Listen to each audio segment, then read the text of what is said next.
nilipigiwa simu usiku mida saa 2 nikakuta mageti yako wazi, hamna chochote. Kwa sasa hivi sijui nafanyaje, na hapa nilipo na mikopo na wafanyakazi na madeni kibao, yani sielewi. Na hapa na wafanyakazi wanataka mishahara pia, sijui na walipaje. Kodi ni kesho kutwa Januari, nadhani mnaelewa tunalipa kila mwaka.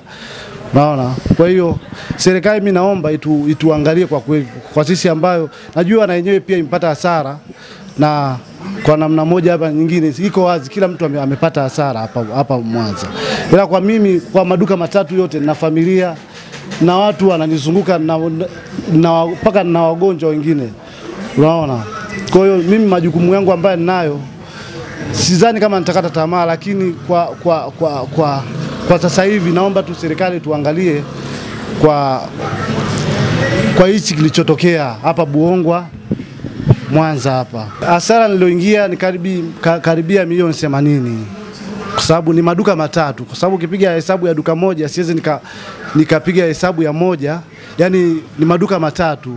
Maana nilikuwa nauza simu na ni mwekezaji pia wa simu hizi za mkopo na nini hivyo. Kwa hiyo lazima nimeingia gharama kubwa sana. Yani hiyo ni asilimia nimeweka ndogo, milioni 80.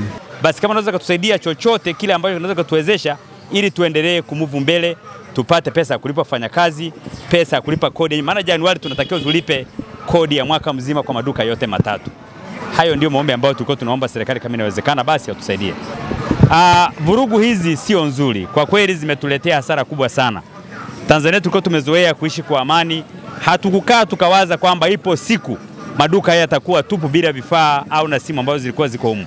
Kwa kweli tunakilani sana kitendo ambacho kimetokea, na tunaomba tena kisijirudie. Maana kinapojirudia kinazidi kutuletea maumivu makali sana. Kwa mfano sisi wengine ambao tunashughulika na biashara hatuhusiki na mambo yote ya kisiasa, lakini hii hasara imetuathiri sote kama inavyoweza kuonekana. Nashukuru sana serikali ilivyofanya hivi.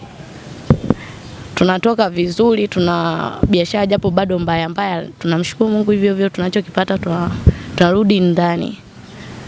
Kwa sasa hivi tunaiomba tu serikali ituongezee, kama ni ulinzi, kama ni kuturuhusu tuendelee na shughuli zetu mpaka saa ngapi, hadi saa 4, saa 5.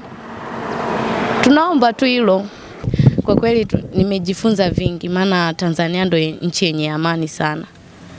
Nimejifunza kabisa nisiandamane wala nisifate vitu kwa mkumbo au kuiga. Kinachotokea labda ni nauli tu. Babu kutoka sasa hivi Kitangiri kuja hapa shilingi 1000. Kwa tunaomba tu waturegezee nauli.